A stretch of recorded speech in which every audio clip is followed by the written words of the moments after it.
Greetings, y'all. Y'all with Denise Camille, Healing in Real Life. Let me know if this is you.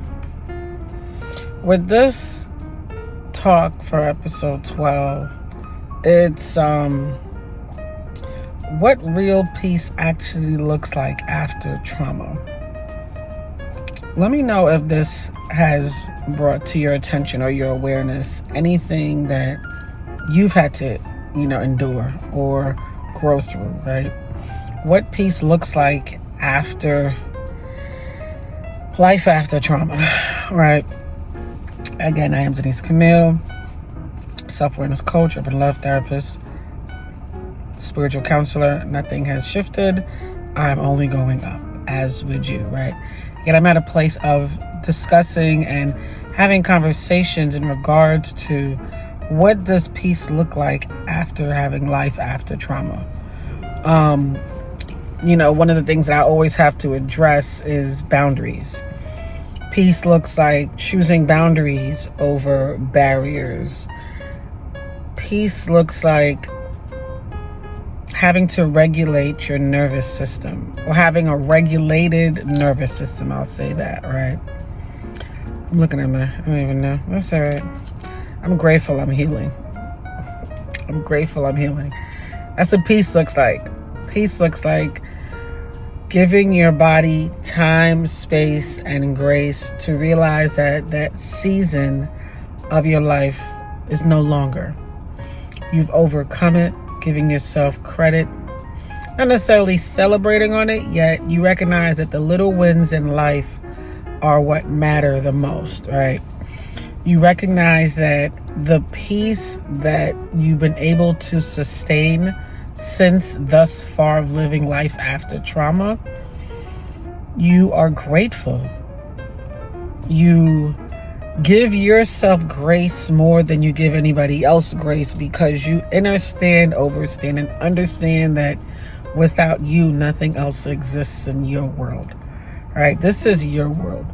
This is the place where you get to choose peace. I don't know about you, yet I love the trees.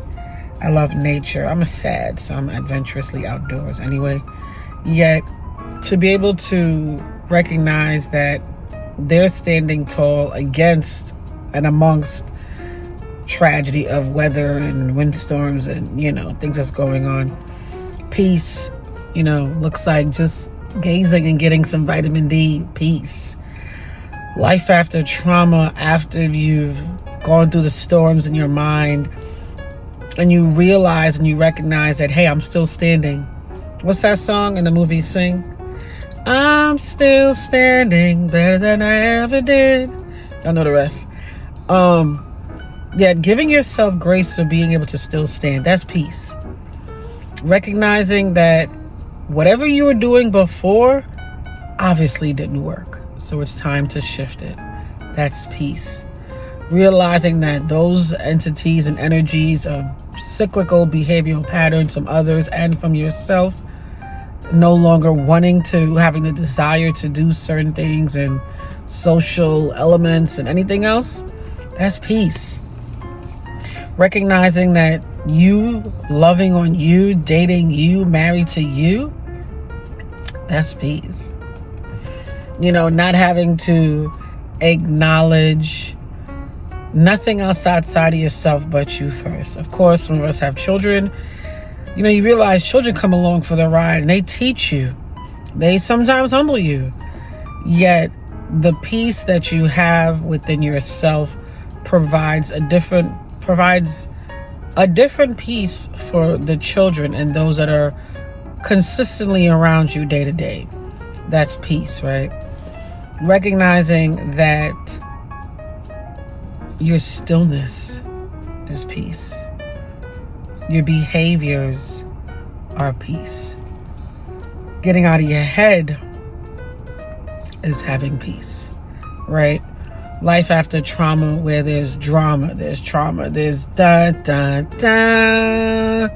all the time. There's no longer that. That's peace. I had a friend ask me many moons ago, how long is your healing process going to take? And I had no answer. I think I did answer, and I said, everything in divine time. Oh, no, I said you can't rush healing, which you can't. No one really ever stops healing. We progress through the growth of it, right? That's having peace.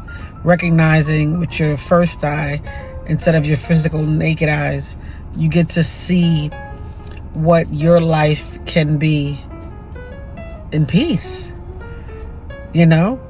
And I know my concept of thought is a little bit slightly different from, average society of, well, you're supposed... No. As a human being first, yes, the children did not ask to be here, yet I've heard it numerous times from others, and I thought about it myself as well. If you allowed yourself to have children with a karmic entity, just know that parts of the children are a part of that karmic entity, and it's up to them to choose whether they want to be that or be great.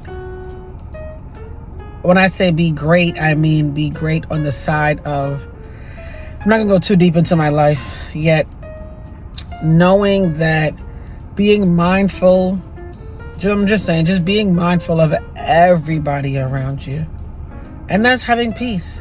That's not being uptight. That's not, it's checking in with your nervous system is what it is. And your nervous system is your gut, your, that whole stomach area, your core. Just recognizing what that looks like. Your second brain, I always say. How do you feel when somebody's around? Why is your energy, you think it's your butterflies? No, it's your nervous system saying, abort mission, abort, abort, abort. Y'all see these twists. Y'all check out my hair care line, Denise Camille. It'll be rebranded soon. However, it's still very similar products, all organic. You gotta check out my website, denise-camille.com. I'm also a naturalista. So yeah, I'm wearing many hats amongst the chaos, amongst when I was going through trauma. I'm gonna go into that another time. However, finding ways to transmute those things that you can't emit out of your life at the time and finding peace in it. And I said that to say, let's say you can't really relieve yourself from the environment that's traumatic or that was traumatic at the moment, yet you're doing things in your circle, whether it be in your environment, your little space, or your big space. We need to stop saying little, like, oh, your little business. Ain't nothing little about my business. Let's stop. I'm going to an empire, so whatever.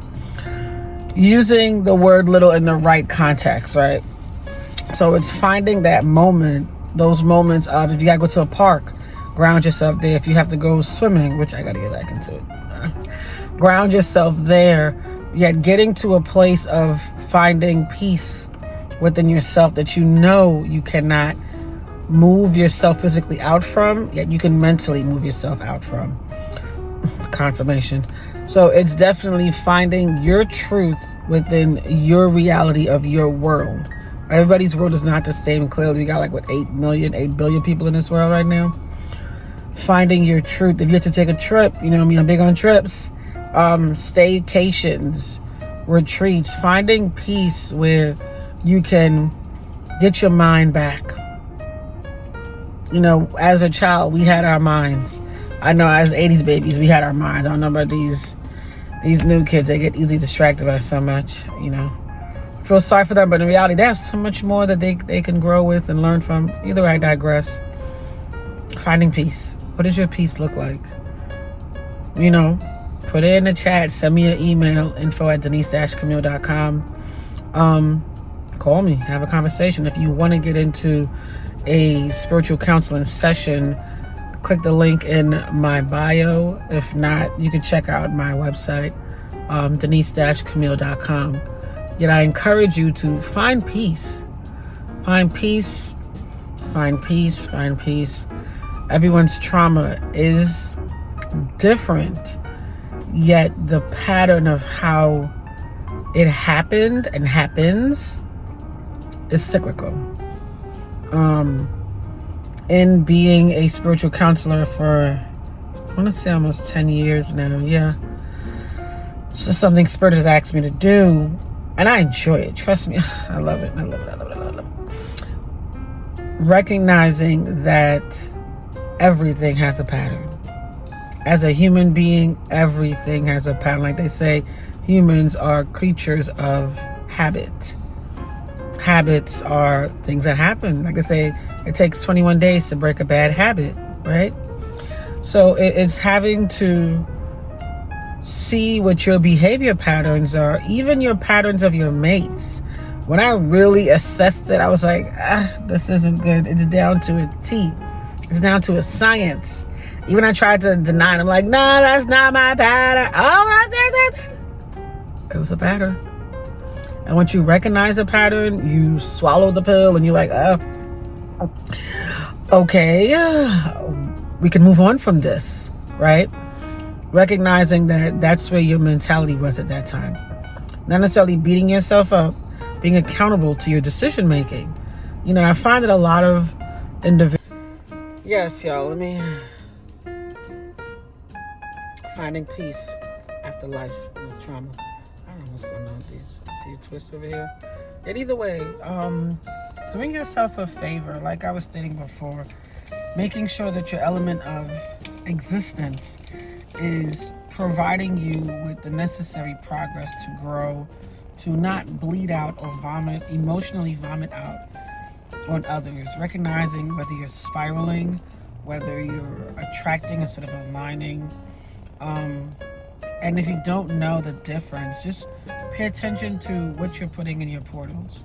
Not necessarily that one portal down there, but you know, your eyes, your ears, your mouth. You know, I remember doing a meditation years ago where your belly button is a portal. And some just told me, let me put the lapis lazuli on my belly button, and I'm laying on the floor facing the sunlight in my room.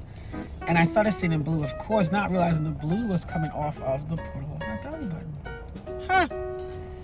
You know, your body's your own science project. I'm not saying put anything in it that's not supposed to be there. However, just be mindful of where these things are coming from and what is it allowing you to progress into. You know, I talk about how my mom used to say, because I don't know, back in the day I thought I was short. I'm 5'4". I'm average for back then, right? And she used to say, I was such a worrier, like W-O-R-R-Y, worrier.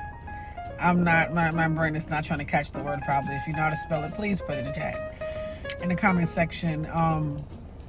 Back then, I was such a worrier. W-O-R-R-I-E-R. Thank you, Spirit. Won't she do it? Okay.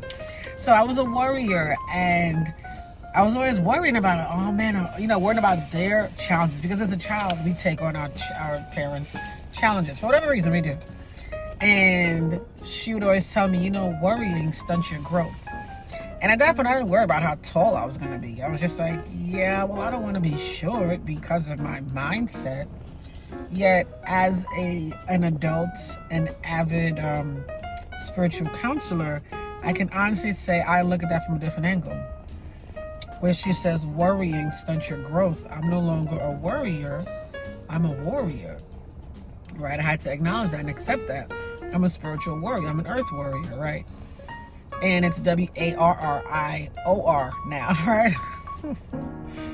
Yet, chuckling at myself, I'm a comedian sometimes to myself. And worrying stunts your growth. I looked at it as your personal growth, your spiritual growth. Worrying stunts your growth. Why? Because you're allowing doubt, you're allowing fear, you're allowing anxieties, you're allowing things that you cannot change to change you. You spend more time, but you can't get back. And I had to finally understand time is currency. I had to look at it from a physical aspect, because I was hearing that for a little bit for a couple weeks. Like, what? Time is money. Huh? Your currency is energy. Time is energy. Oh, I love science, physics, all of that, right? So if time is energy, just imagine, and if energy is currency, and if currency is money, just imagine how much time you're losing, how much money you're losing worrying. You can't worry about things you can't change. 3 things you can control, people: thoughts, actions, and emotions. If you're unable to control those 3 things, then what are you living for?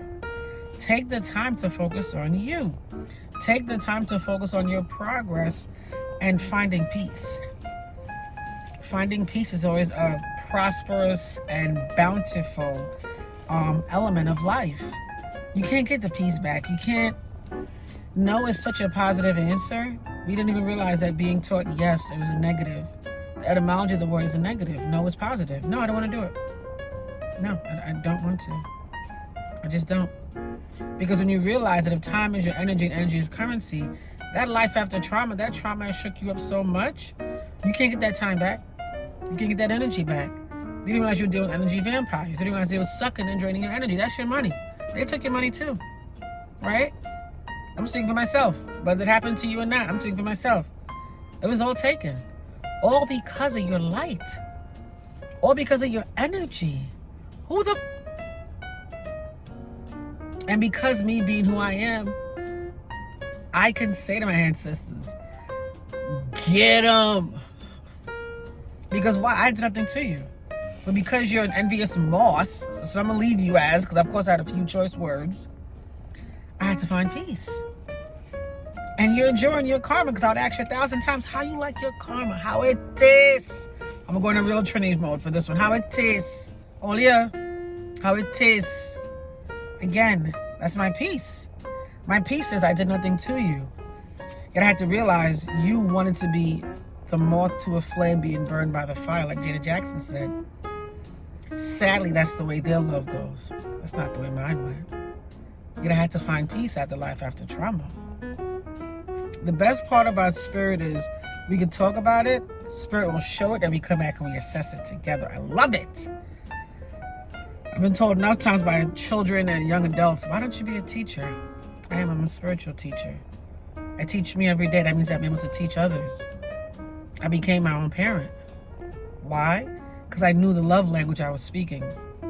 I knew how to speak to me in a healthy way, in an accountable way, in a not only responsible yet nurturing way.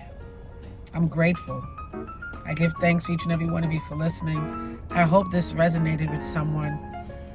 Please leave a comment. Let me know that it's touching one bone in your body. Something to at least recognize for you, hey, I'm not the only one. I know I'm not the only one. I give thanks. I'm humbled. Y'all take care. Peace.